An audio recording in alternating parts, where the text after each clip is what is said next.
Hello student, आपका नई session वर्ष 2025-26 8 ग्रेड अभ्यास पुस्तिका क्लास 7 सामाजिक विज्ञान अध्याय 3 का नाम है हमारी बदलती पृथ्वी। तो एक एक करके मैं बताऊंगा, शुरू करते हैं। पृथ्वी के अंतःजनित बल का उदाहरण है। ऑप्शन दिया है भूकंप, बाढ़, समुद्री तरंगे या फिर पवन। इसका राइट आंसर जो ए ऑप्शन है भूकंप। ठीक है, चलिए दूसरा प्रश्न है, नदियों द्वारा अपने मोरदार मार्ग पर निर्मित स्थलाकृति है। तो ऑप्शन दिया है जलप्रपात, विसर्प, डेल्टा, बाढ़ का मैदान। इसका राइट आंसर बी ऑप्शन होगा विसर्प। ठीक है। प्रश्न संख्या 3 है, विश्व का सबसे ऊंचा जलप्रपात। विश्व का ऑप्शन दिया है वेनेजुएला का एंजल जलप्रपात, धुआंधार जलप्रपात, विक्टोरिया जलप्रपात, नियागा जलप्रपात।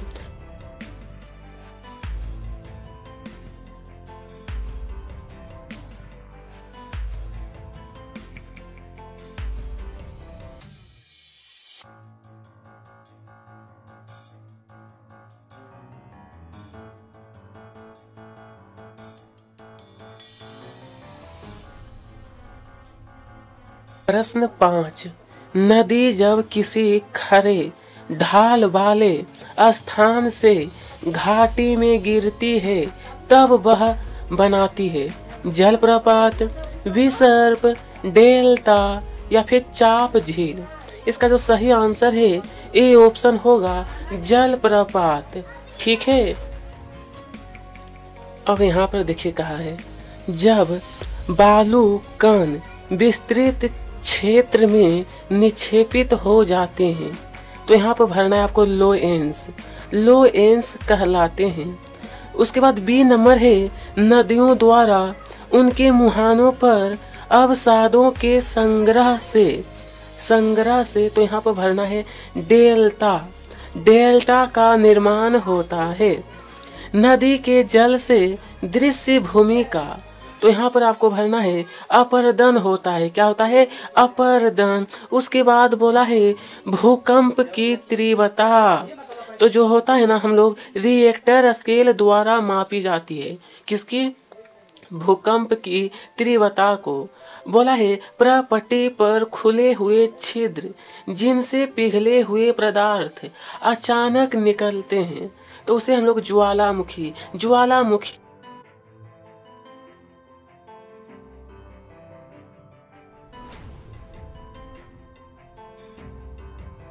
नंबर 7 जो है स्थल मंडलीय प्लेट से क्या आशय है?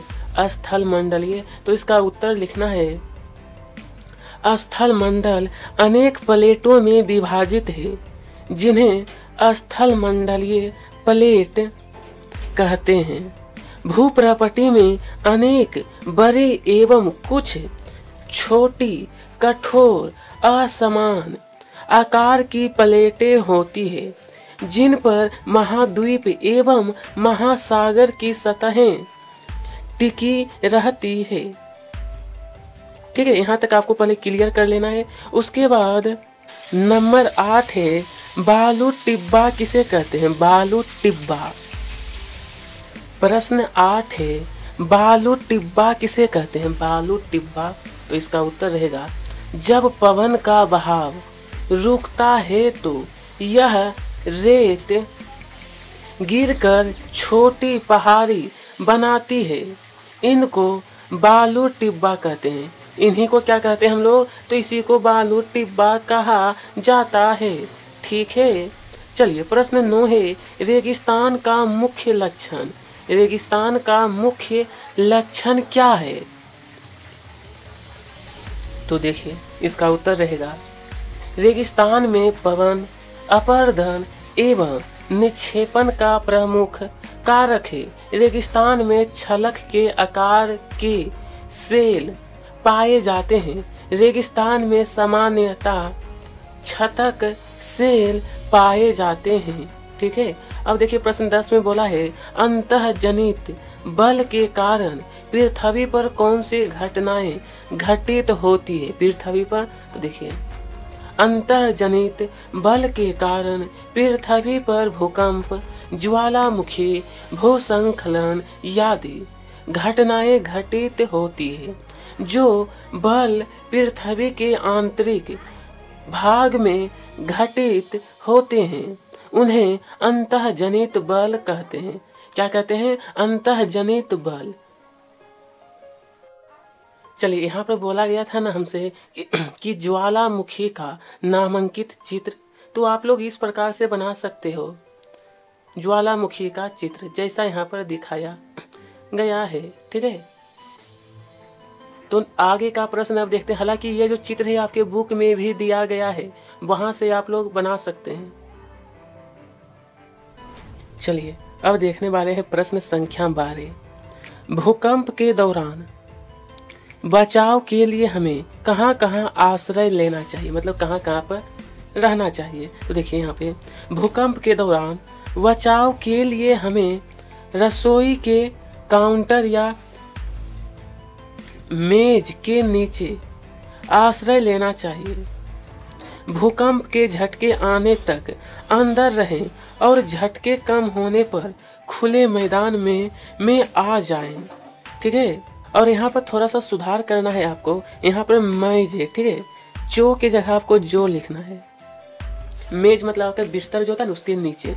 यहाँ तक क्लियर हो गया। तो अब चलिए बोला है विसर्प। विसर्प किसे कहते हैं? तो देखिए जब नदी मैदानी क्षेत्र में प्रवेश करती है तो वह मोरदार मार्ग पर बहने लगती है। नदी के इन्हीं बड़े मोरों को विसर्प कहते हैं। बड़े मोरों को विसर्प कहते हैं। ठीक है, चलिए अब हमारा यहाँ पर बोला है कि अपर्दन। आप लोग ध्यान दीजिए। तो बोला है अपर्दन व निक्षेपण में क्या अंतर है ये दोनों में? इसका उत्तर है अपर्दन व निक्षेपण में निम्न अंतर है। पृथ्वी की सतह के घिसने को अपर्दन कहते हैं। अपर्दन की प्रक्रिया से सतह नीचे की ओर जाती है और सतह का पुनर्निर्माण निक्षेपण की प्रक्रिया द्वारा होता है। अपर्दन में हवा, जल जैसे कारकों के कारण भू आकृतियों का क्षय होता है। वही निक्षेपण की प्रक्रिया में अपदित कण इकट्ठा होकर भू आकृति का निर्माण करते हैं। किसका? तो भू आकृति का निर्माण करते हैं। देखिए यहाँ पर है उपजाऊ मैदानों का निर्माण कैसे होता है। उपजाऊ मैदान, तो देखिए बाढ़ के कारण नदी के तटों के निकटवर्ती क्षेत्रों में बाढ़ आ जाती है। बाढ़ के कारण नदी के तटों के निकटवर्ती क्षेत्रों में महीन मिट्टी एवं पदार्थों का निक्षेपण करती है, जिससे उपजाऊ मैदानों का निर्माण होता है। किसका? तो उपजाऊ मैदानों का निर्माण होता है। उसके बाद देख यहाँ पर बोला है नदी अपने मार्ग में जल प्रपात का निर्माण कब करती है? कब? तो देखिए जब नदी किसी खरे ढाल वाले स्थान से अधिक कठोर सेल या खरे ढाल वाली घाटी में गिरती है, तब यह जलप्रपात का निर्माण करती है। किसका? तो जलप्रपात का निर्माण करती है। ठीक है, इस तरीके से प्रश्न संख्या 15 और 16 को कंप्लीट करना है। यहाँ पर ध्यान दीजिए प्रश्न संख्या 17 में कहा गया है डेल्टा का निर्माण कैसे होता है। डेल्टा का चित्र भी बनाइए। पहले मैं बताऊंगा आपको निर्माण, उसके बाद चित्र भी बताऊंगा। जब नदी अनेक धाराओं में विभाजित हो जाती है, जिसको वितरित कहा जाता है, यहाँ नदी इतनी धीमी हो जाती है कि यह अपने साथ लाए मलबे का निक्षेपण करने लगती है। प्रत्येक वितरिका अनेक मुहाने का निर्माण करती है। सभी मुहानों के अवसादों, उसके बाद यहाँ पर लिखना कि सभी मुहानों के अवसादों के संग्रह से डेल्टा का निर्माण होता है। और इसका चित्र मैं बता देता हूँ कि इस तरीके से आप लोग डेल्टा का चित्र बनाइएगा। ये चित्र आपकी बुक में भी दिया गया है, ठीक है। ऐसा चित्र आप लोग बना लीजिएगा, काफ़ी इजी है। प्रिय स्टूडेंट, प्रश्न 18 में कहा है समुद्री तरंगों द्वारा निर्मित स्थलाकृतियों का वर्णन कीजिए। स्थलाकृतियों का, तो देखिए समुद्री तरंग के अपरदन एवं निक्षेपण तटीय स्थलाकृतियां बनाते हैं। समुद्री तरंगें लगातार सेलों से टकराती है, जिससे दरार विकसित होती है। समय के साथ ये बड़ी और चौड़ी हो जाती है। इसको समुद्री गुफा कहते हैं। इन गुफाओं के बड़े होते जाने पर इनमें केवल छत ही बचती है, जिससे तटीय मेहराब बनते हैं। लगातार अपरदन छत को भी तोड़ देता है और केवल दीवारें बचती है। दीवार जैसी इन आकृतियों को अस्टेक कहते हैं। क्या कहते हैं? अस्टेक, ठीक है। चलिए यहाँ पर बोला है प्रश्न 19 में हिमनद के कार्य लिखिए। किसका? तो हिमनद के। तो चलिए देखिए विद्यार्थी, हिमनद का कार्य। पहला, हिमनद अपने नीचे की कठोर चट्टानों से गोलासमी मिट्टी और पत्थरों को अपरदित कर देती है। दूसरा, हिमनद गहरे गतों का निर्माण करते हैं। और तीसरा नंबर आपको लिखना है हिमनद निक्षेपण। हिमनद हिमोर का निर्माण करते हैं, हिमोर का, ठीक है। इस तरीके से विद्यार्थी आपको प्रश्न 19 भी कंप्लीट कर लेना है। कहीं पर समस्या होती है तो आप हमें कमेंट बॉक्स में जरूर बताएं। नंबर 20 है रेगिस्तानी क्षेत्रों में पवन से कौन कौन सी स्थलाकृतियों का निर्माण होता है, वर्णन कीजिए। रेगिस्तान क्षेत्रों में पवन से छत्रक सेल, पवन सेल, बालू टिब्बा, लोएस आदि स्थलाकृतियां का निर्माण होता है।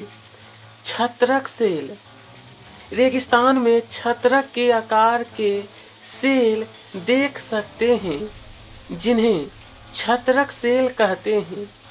बालू टिब्बा, जब पवन का बहाव रुकता है तो यह रेत गिरकर छोटी पहाड़ी बनाती है, इनको बालू टिब्बा कहते हैं।